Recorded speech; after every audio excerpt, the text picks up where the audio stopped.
주님께서 여러분과 함께 성 마테오가 전한 거룩한 복음입니다.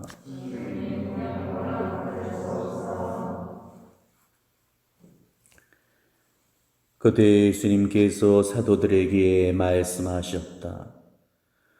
아버지나 어머니를 나보다 더 사랑하는 사람은 나에게 합당하지 않다. 아들이나 딸을 나보다 더 사랑하는 사람도 나에게 합당하지 않다. 또 제 십자가를 지고 나를 따르지 않는 사람도 나에게 합당하지 않다. 제 목숨을 얻으려는 사람은 목숨을 잃고 나 때문에 제 목숨을 잃는 사람은 목숨을 얻을 것이다. 너희를 받아들이는 이는 나를 받아들이는 사람이고 나를 받아들이는 이는 나를 보내신 분을 받아들이는 사람이다. 예언자를 예언자라서 받아들이는 이는 예언자가 받는 상을 받을 것이고 의인을 의인이라서 받아들이는 이는 의인이 받는 상을 받을 것이다. 내가 진실로 너희에게 말한다. 이 작은 이들 가운데 한 사람에게 그가 제자라서 시원한 물 한 잔이라도 마시게 하는 이는 자기가 받을 상을 결코 잃지 않을 것이다. 주님의 말씀입니다.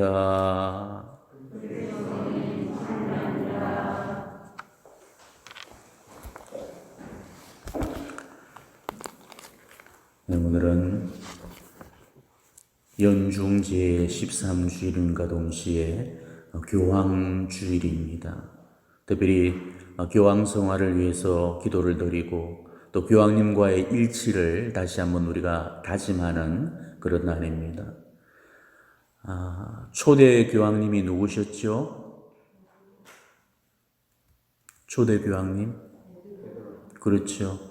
예수님께서 베드로 사도에게 당신의 천국의 열쇠를 주시고 수의권을 맡겨주셨죠. 너는 베드로이다. 내가 이 교회 위에 내 반석을 세울 터인즉 감히 죽음의 세력도 그것을 누리지 못하리라. 이렇게 말씀을 하심으로써 바로 제자들의 어떤 사도단의 그런 어뜸으로서 바로 일대 교황님이 되십니다. 그리고 우리 교회 2000년 역사 동안에 그 교황님들이 계속 연면이 이제 교황직을 이어오게 되죠. 그리고 오늘날 우리는 프란치스코 교황님을 맞이합니다. 몇 대 교황님이시죠?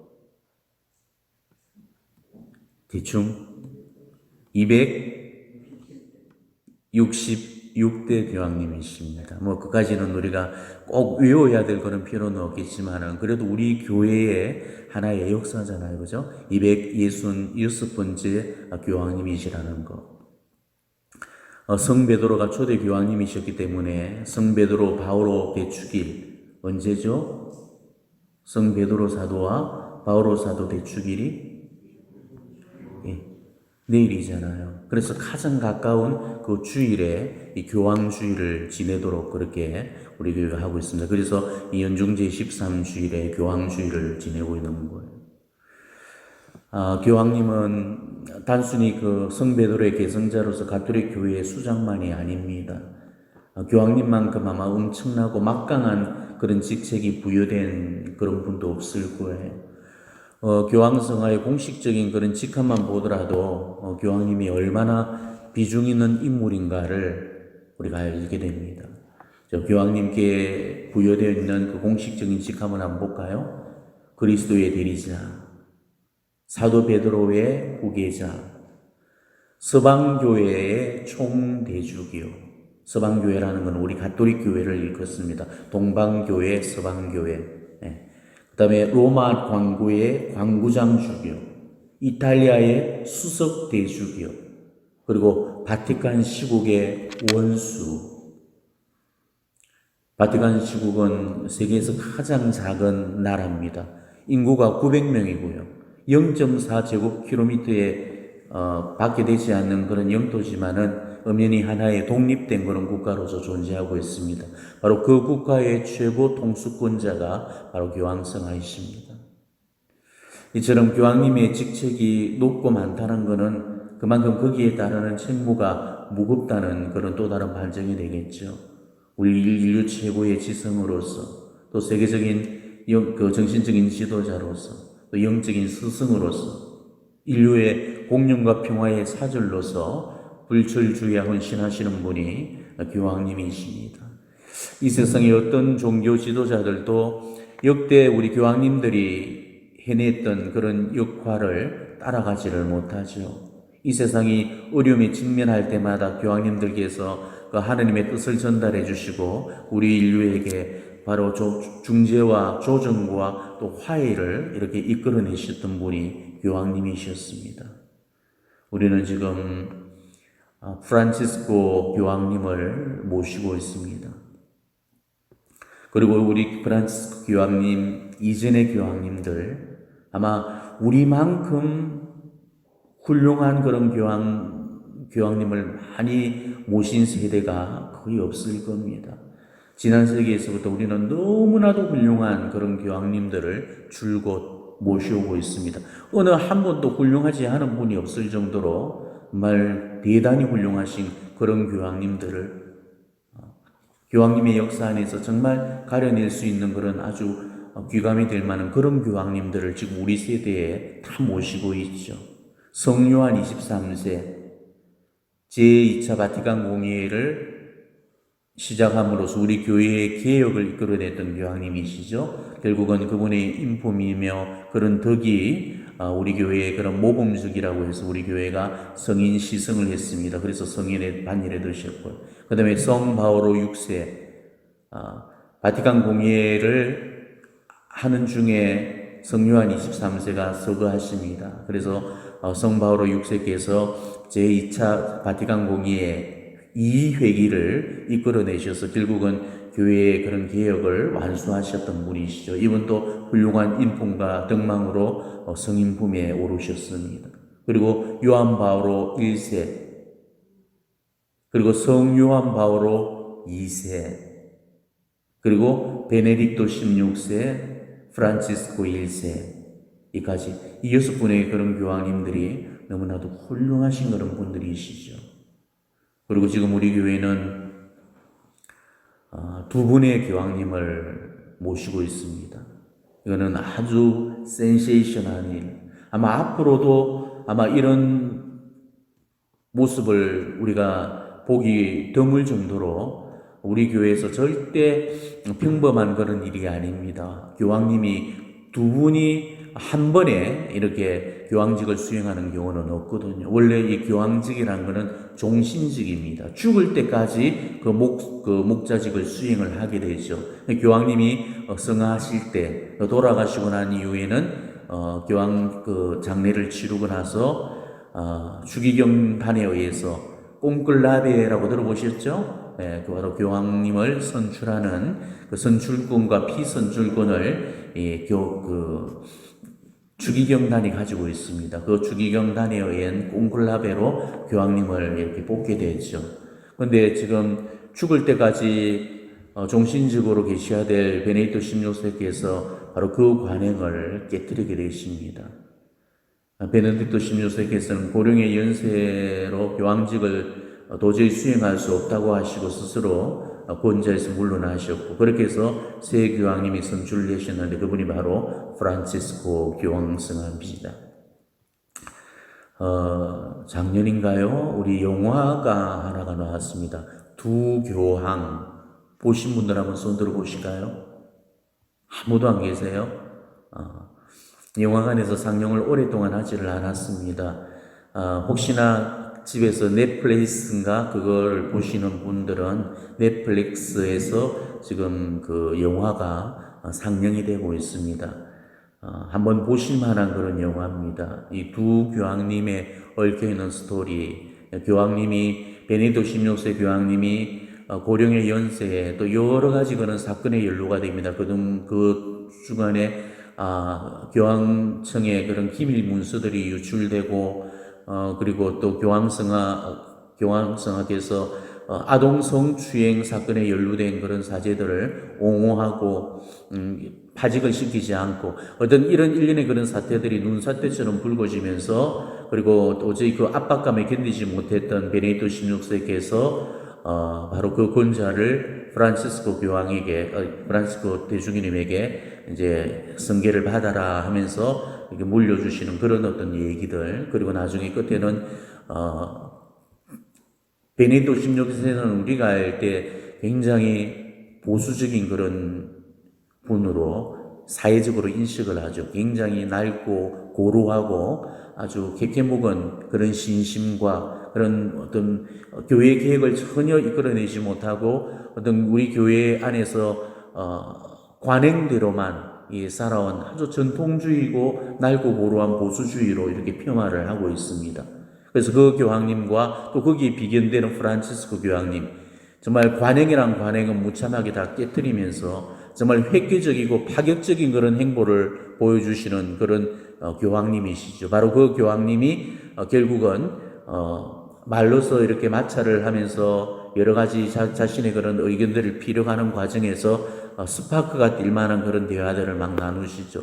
근데 나중에 결국에는 프란치스코 교황님의 어떤 그런 성향으로 이제 이 베네딕토 16세 교황님께서 그쪽 방향으로 움직이셔서 나중에는 정말 맥주를 먹고 TV를 보면서 축구를 보면서 맥주를 보면서 막 이렇게 그 승리를 그거 하면서 하는 그런 어떤 것들은 상상도 못 했는데 바로 두 교황님이 같은 자리에서 맥주를 마시면서 함께 축구를 보면서 서로 이제 경합을 벌이는 그런 장면으로 이제 끝나게 되죠. 어떻게 보면 굉장히 재미난 그런 이야기가 되어지겠지만 또 한편으로는 아주 위험천만한 그런 주제입니다. 왜냐면은 지금 그 이야기의 결국 관점은 그 관점이 낡고 고루하고 보수적인 그 교황님이 진보적이고 개혁적인 교황님에 의해서 변모가 된다는 그런 이야기거든요. 이거는 정말 재미나지만 우리가 정말 조심해야 될 부분입니다. 두 분 교황님들의 그 사목을 우리 인간적인 기준으로 절대 폄하할 수가 없다는 것이죠. 하나님께서 선택하신 주님의 종이잖아요. 사제도 하나님이 내시고 그리고 여러분 가운데 이 사제를 보내주신 것도 하나님이시라면 12억 아니 13억의 그런 가톨릭 전 세계 가톨릭 신자들을 치리하는 그런 교황님을 하늘이 내리시고 하나님께서 보내주셨다는 것은 그거는 정말 우리가 받아들여야 될 그런 사실인데 그걸 우리가 단순하게 우리 인간적인 눈으로 폄하하고 뭐가 옳고 어느 분이 옳고 어느 분이 잘못되었고 절대 그렇게 이야기해서는 안 된다는 것이죠. 두 분 교황님이 다 성향적으로 사목적인 성향이 다른다는 것 뿐이지 두 분의 교황님은 다 훌륭한 분이십니다. 한 분은 끊임없이 우리 교회 2000년 역사의 전통을 지켜내려고 하셨던 분이시고 한 분은 우리 교회의 그런 전통보다는 정말 하느님의 뜻이 바로 그 사건 안에서 어디에 있는가를 바라보면서 하느님의 뜻을 쫓아 따르는 그런 교황님이십니다. 우리 프란치스코 교황님은 선출되신 지 올해로 7년째죠. 현재 연세가 84세 이루고 있습니다. 하지만은 그런 연세에도 불구하고 왕성하게 지금 목자직을 수행을 하고 계시죠.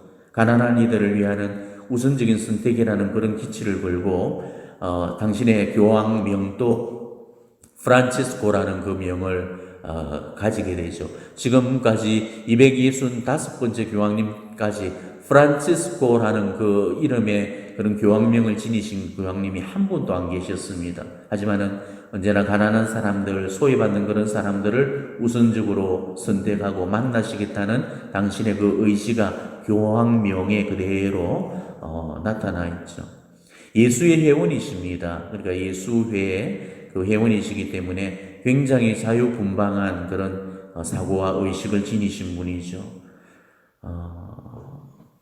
교황님은 우리 가톨릭 신자들뿐만이 아니고 종교를 불문하고 전 세계 사람들의 지지와 또 박수를 한 몸에 받고 계십니다. 미담 제족이라고 불릴 정도로 우리 교황님이 가시는 곳마다 그분의 말씀과 행적이 감동의 물결이 되어서 그렇게 날라돌고 있습니다. 지금 우리나라에서도 한번 이렇게 방문하셔서 또 여러 가지 아름다운 그런 미담들을 만들어내셨죠. 특히나 세월호 사건, 국민적 슬픔이 클 때 얼마나 우리 국민에게 지금 큰 위로와 기쁨을 주셨는지 가는 곳마다 미담과 어록을 남겨주셨습니다. 그 중에 한 가지 우리가 기억나는 게 교황님이 세월호 사람들이 교황님을 간절히 만나기를 원했죠. 왜냐하면 정치인들이 도저히 만나주지를 않았잖아요. 자신들의 억울함을 풀어주지를 못했기 때문에. 그래서 교황님께 자신의 억울함을 호소하기 위해서 만나달라고 이렇게 이야기를 했었습니다. 그럴 때 교황님은 이제 그 소식을 아련하는 그런 그 교황님이 프레이드를 벌이는 그 과정에서 이야기를 듣게 되고, 세월호 그 사람들이 노란 물결을 그걸 들면서 차를 세우려고 그렇게 했죠. 그렇지만은 그 옆에 수행을 했던 그 신부가 그냥 이렇게 가시도록 종용을 했죠. 지금 자칫하면은 여기는 이런 사건 때문에 지금 이 사람들이 지금 교황님을 만나려고 하는데, 자칫 잘못하면은 정치적인 분쟁에 휘말릴 수 있는 그런 문제고 아주 민감한 상황입니다. 그래서 교황님께서 그냥 그대로 프레이드를 하시는 편이 낫겠습니다. 그렇게 이야기를 했을 때 교황님께서 인간의 그 중립적인 입장을 취하라는 그 조언 앞에, 우리 인간의 고통 앞에 중립은 존재하지 않습니다. 그러면서 그 유족들을 만나서 일일이 그 손을 잡아줬다는 그 따뜻한 이야기 우리가 다 들어서 합니다. 교황님께서 그만큼 인간적인 미가 많으신 그런 분이시죠. 그 밖에도 동성애에 대한 그런 사목적인 배려, 또 루터교 신자들과 우리가 오랫동안 1517년에 종교 그 개혁을 통해서 우리 신교와 구교가 다 떨어져 나가버리고, 그래서 지금까지 오랫동안 500년 동안 이렇게 떨어진 채로 살고 있었던 이 와중에 루터교 신자들과 격이 없는 그런 대화와 의견을 수렴을 하십니다. 당신이 직접 루터교회를 방문을 해서 거기에서 미사를 집전을 하고 거기서 이제 그런 말씀을 하시죠. 그리고 이혼자들에 대한 또 사목적인 배려. 이혼을 하게 되면 여러 가지 성사생활이며 이런 부분에 대해서 이혼을 한 이후에 지원한 그런 재혼자들은 조당이라 해서 더 이상 성사생활이 이루어질 수가 없죠. 미사에 참여할 수 있지만은 영성죄를 받아 영할 수도 없고 고해성사도 할 수가 없습니다. 이런 사람들에 대해서 어떻게든 그 문을 열어주기 위한 그런 사목적 배려들을 내어놓았죠. 그 외에도 우리 가톨릭 교회가 전통으로 고수했던 그런 교리나 가르침들, 그런 것과는 너무나 다른 진보적이고 개혁적인 입장들을 많이 내놓으셨습니다. 이런 우리 교회 전통에서 앞서가는 그런 내용들을 가르침으로 너무 많이 제시를 해버렸기 때문에 이런 파격적인 행보로 인해서 일각에서는 우려의 목소리가 높았죠. 심지어 이단 메시지에서는 교황님을 사탄의 화신인 666이라면서 저주를 하고 악담을 하는 그런 메시지도 있고 이랬는데, 절대 이런 메시지들에 현혹되어서는 안 되겠습니다. 우리 교황님이 이럴 수밖에 없는 이유는 교황님은 언제나 사람이 먼저기 때문에. 그래서 교황님은 그 일의 사목을 하신 게 아니고 사람 사목을 중심에 두고 사목을 하셨던 거죠. 바리사이들하고 예수님이 충돌을 벌였던 이유가 뭡니까? 사람이 우선이냐 법이 우선이냐, 이런 관점에서 오는 그 충돌이었죠. 안식일이 사람을 위해서 있는 거지 사람이 안식을 위해서 있는 게 아니라면서, 사람의 아들이 안식일의 주인이라면서 이 사람 중심의 사목을 펼치셨던 그 우리 예수님을 생각한다면은 교황님의 행보가 절대 잘못된 게 아니라는 것을 우리가 다시 한번 깨닫게 될 겁니다. 교황님의 삶은 우리가 보기로 정말 화려하고 정말 박수받고 환대받는 그런 자리인 것 같지만은 정말 고단하고 피로하고 수많은 고통과 박해로 점철된 고난의 길입니다. 저는 지금 200명도 안 되는 그런 사목도 힘에 붙여가지고 한이 많이 어려워서 지금 이렇게 있는데, 전 세계 12여 명을 돌보는 목자로서의 그 직무는 감히 정말 상상조차 못하는 그런 고통일 겁니다. 성유한 바오로 2세 교황님께서 유언장을 남기셨는데, 그 유언장의 내용을 보면은 얼마나 큰 긴장감과 압박감, 또 피로와 고단함 속에서 힘겹고 외로운 시간을 보냈는지, 이 교황직의 그 임무 수행이 얼마나 고단한 어려운 건지 그 고별 메시지 내용이 고스란히 그걸 담고 있어요. 교황님의 요한 바오로 2세 교황님의 유언장을 아주 짧습니다. 읽어드릴게요. 새 천년의 문을 열어놓고 이제 나는 주님께 나를 바칩니다. 이제 새 천년의 시작은 여러분이 해야 합니다. 나는 너무나 많은 일을 했습니다. 많은 고통도 겪었습니다. 쉴 시간이 없었습니다. 늘 기도했습니다. 손에서 묵주를 놓아본 적이 없었습니다. 나는 여러분에게서 등을 돌리고 싶었습니다. 너무 오랫동안 고독 속에서 주님이 원하시는 일을 묵묵히 실천하느라 고통스러웠습니다. 이제 그 십자가를 여러분에게 넘기고 나는 쉬러 갑니다. 지금은 쉬고 싶습니다. 너무 힘들고 외로웠습니다. 나에게는 친구가 필요했습니다. 즐기고 싶었고 울고 싶기도 했으며 방황도 하고 싶었습니다. 나는 이제 그대를 곁을 떠나지만 내가 하던 일은 하느님의 이끄심에 의해 계속될 것입니다. 이제 모든 짐을 벗어버리고 편히 주님께 갈 수 있어 나는 행복합니다. 이렇게 쓰고 계십니다. 얼마나 외로우시고 얼마나 힘드셨으면 이런 내용의 그런 고별사를 남겨놓으셨을까 우리가 생각을 한다면은 비단 요한 바오로 2세 교황님 뿐만이 아니고 지금 현재 프란치스코 교황 역시도 정말 우리가 다 모를 엄청난 그런 고통 속에서 이 교황직을 감당하면서 사시고 계실 겁니다.